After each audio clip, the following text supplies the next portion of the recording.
Welcome to NeuroMoms Collective, a podcast created for caregivers, especially parents, walking the complex, emotionally, and often unseen journey of caring for someone with a traumatic brain injury. I'm Amanda Ream, and I know this path personally. In 2016, my daughter suffered a severe TBI, and our family's world turned upside down.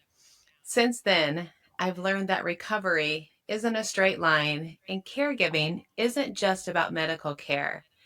It's about emotional endurance, faith, and finding light in the darkest places. Together, we'll share real stories from families who've been there, talk with experts and survivors, and explore the challenges, victories, and resilience that comes with this journey.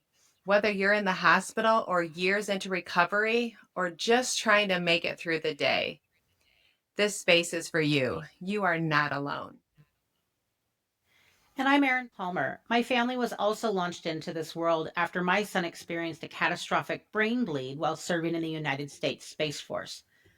Like many of you, I did not sign up for this. I didn't even know what this was until we were in it. And suddenly, everything looked different. The future I thought we were heading towards became uncertain. Navigating the medical system, the emotional whiplash, the constant change, none of that came with a guidebook. And that is why we've created this podcast, Lights On, because in those first days and even years later, it can feel like the lights have gone out and like you're fumbling in the dark, searching for answers you cannot see. But every once in a while, there's a shimmer. A tiny spark, someone who truly understands, a laugh you didn't expect, a moment where you realize that there is still light here. And it may not look like the light you once knew. Ooh, but it is still light and it is still yours. Our goal is to help you notice those sparks again and to trust that they'll grow.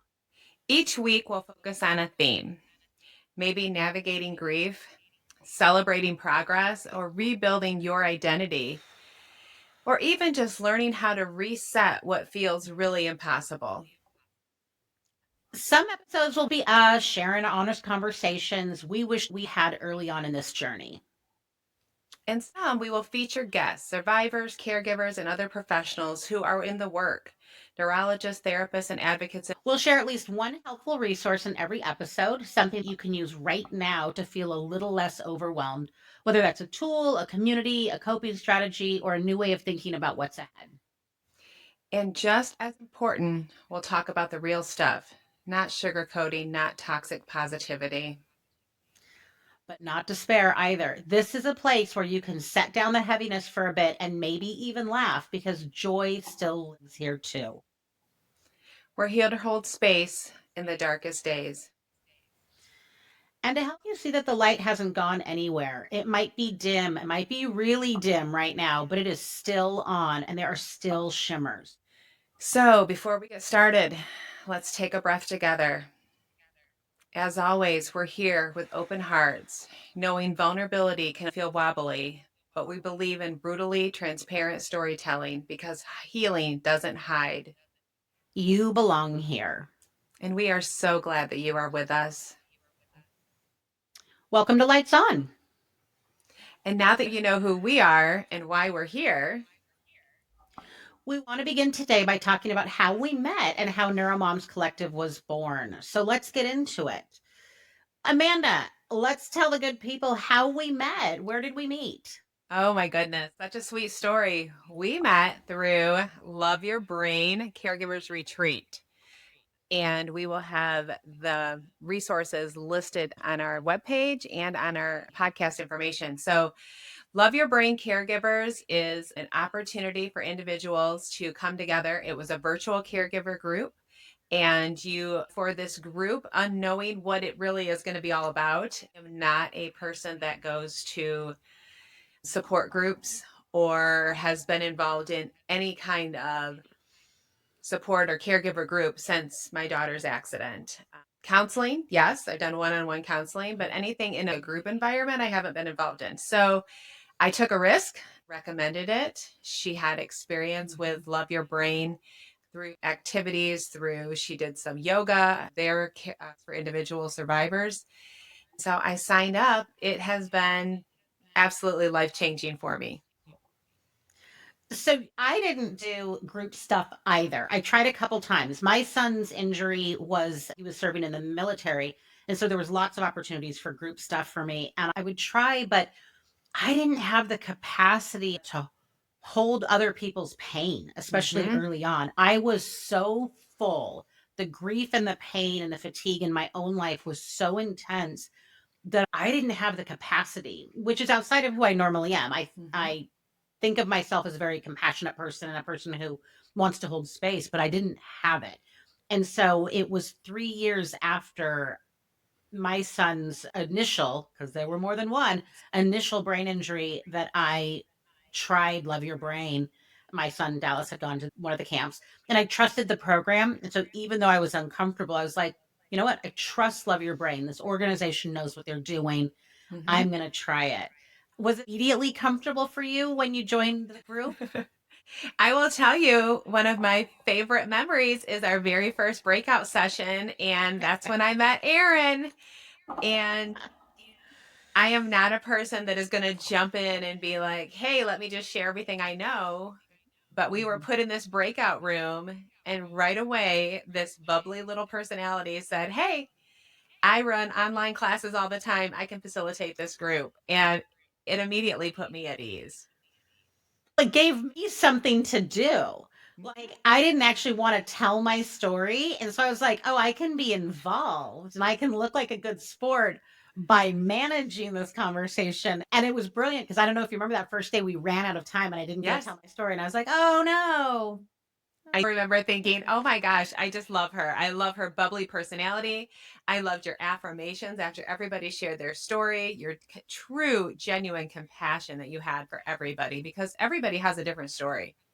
That is one of the things that drew me to you is, oh my goodness, this lady has just an amazing heart. And I want to know more about her and more about her story. Oh, thanks. I felt the same way with you. I felt so afraid. I There were a couple of those meetings that I actually found myself with my arms crossed and like looking down at my lap, having to talk to myself like I was a toddler, like, you know what? It's important to be open and be willing to meet new people. It was hard. And I could not have done that 2 Mhm. years ago, 1 year ago. For anybody listening thinking, "That's not for me," it might not be for you now. Group therapy, retreats, those things might not be for you now, and they weren't for me early because I didn't have the Mhm. capacity. But once I was in listening to other parents talk about it was parents and spouses and adult children taking care of their parents. The experiences are different, but the emotions are largely the same. The grief, the optimism, the confusion, all of it is largely the same. I learned so many different things, and it just gave me such a unique perspective for caregivers, period. Mhm, I'm 9 years out from my mhm, initial caregiving time and still do caregiving in a different way, which is mhm, unique. It's giving space for all caregivers to share their stories, to be heard, to be seen, which is really why we're here. Like, what more can we do? We were mhm, provided a beautiful experience through Love Your Brain. mhm, You know, mhm, whatever you felt in those moments, whether you had your arms crossed or you were feeling whatever way, you gleaned so many things from it. You poured mhm. into my life because we were caregiver partners. That was the other bonus. I get an email and it's like, Erin is my caregiver partner. And I'm like, I get to spend more time with her. Immediately, when we started meeting and talking, it was such a connection. Mhm, And it just made us so keenly aware of people need spaces to be able to share their mhm, story, to be mhm, heard, to be seen, to be felt.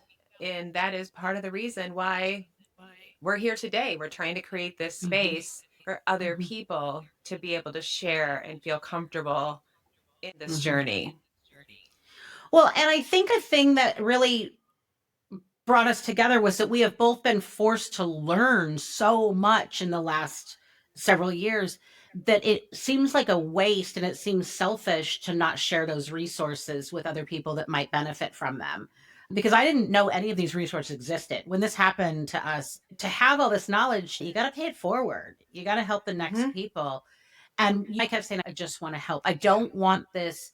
tragedy to be the end of the story, the losses. I want it to be the catalyst for helping other people and improving systems and making one person's life a little easier. Yeah. And that has been a conversation that we've had since the beginning, since the accident Mhm. happened for my girls, is what can we do to help somebody else? What can we do, Mhm. you know, to be a good person, a good helper? Like, how can we Mhm. take our story and help other people? Has kind of always Mhm. been a theme. And here we are 9.5 years out, and we're still looking for resources. We're still looking to figure things Mhm. out. I'm still looking for ways to help my daughters heal Mhm. physically, emotionally. The road doesn't just end. I think for so many people, we're lost in that quiet space because when the initial situations happen, whether it's an accident or an event, there's a lot of activity around that. But then when Mhm. everything kind of gets quiet, we're still left with Mhm. all of this stuff. We're holding all of this stuff as caregivers. And it's like, now what do we do? Mhm. We want to be there for others. I really want to say to people, we know that the person that experienced the traumatic brain injury in your life is the epicenter of the crisis. But what we also know is the next level out is us. Mm-hmm. And as a good parent and a good caregiver, I couldn't say, you guys, I'm struggling. I need a thing here because it was about my kids surviving, right? It Mm-hmm. wasn't like, but the fact was, I was struggling. I needed a thing. And my community was amazing. I cannot begin Mm-hmm. to tell you how unbelievably good my community was to me. But probably like you, I was sleeping 3 or 4 hours a night. I was overwhelmed. It was hard on me. And where do you go when you want to say, I'm not okay? This is terrible for me as the caregiver. There's not a lot of places where you feel safe because you're not trying to make it about you. I mean, there are people Mm-hmm. that do that, right? There are narcissists that make it about them. But when you're not in that camp and you're just in the human, compassionate camp, it is terrible. And Yeah. you and I are both married, and you can't dump all of that on your spouse because they're also suffering. And for you and I, it was different because we were in the hospital parents. And so it was different for us. But where do you go to say, this is terrible for me, and to not feel judged by that? Yeah. And that is a lonely space. And Erin, you're 3 years Mhm. out and you're able to say that. It probably took me 6+ years to say, I'm overwhelmed. I don't know what to do. Mhm. How many times did people say, and I appreciated that, like, you're so strong. I don't think I could do it if I was you. Like, oh my gosh, you're moving mountains. Oh my gosh, you're saving your kid's life. And all of Mm-hmm. that's true. But every time people said I couldn't do it, I was like, well, what choice do we have? I'm not deciding whether or not to go out to dinner tonight. Like, I don't know if I want pasta or not. I don't have a choice. Right. And so you just draw from that empty well. You just keep going. Yeah. Oh, so we're going to have a good time on this podcast. Amanda and I laugh so often. If I get to make an outtakes video, I have already juicy outtakes. I'm pretty sure I have on video me reaching for my printer and falling out of my desk chair. Grab a cup of coffee, a glass of wine, go for a walk, take us with you. We're your new besties in this journey. We know that some parts of it are joyful and beautiful, and some parts of it are really challenging, and both can exist and can get better. What do you think, Amanda? That's good. So, if you could take one thing from today, let it be to be open to outside things. Let it be that you are experiencing something outside of your comfort zone. You don't know where those glimmers are going to come from. I found mine in a chat room in a Love Your Brain retreat. You never know where they're going to come. You're never going to know where the comfort is going to come from. And we see you. We're here with you. You're doing better than you think. So, this week's resource is Love Your Brain. We will link it in our show notes and on the website so you can check it out. Yeah, when they have the bandwidth for it. Do you have a good quote for us this week, Amanda? Here's our quote from one of the founders of Love Your Brain. Our quote this week is, "It's not about the change, it's about how we respond to it," by Adam Pierce. A tiny reminder that brighter days are still ahead. Mm-hmm. We would love to invite you to stay connected on our journey. And thank you for being here with us today. Come back for the next episode of Lights On. This season is going to be about those initial moments of getting organized in your grief and your plan. Please like and subscribe, share with other caregivers who might need it. You can reach us at hello@neuromomscollective.org or find us on Instagram at NeuroMoms Collective, or even join our Facebook group at NeuroMoms Collective. Looking forward to having you find those glimmers and sharing them with us. And thank you for joining us for Thank Lights you. On.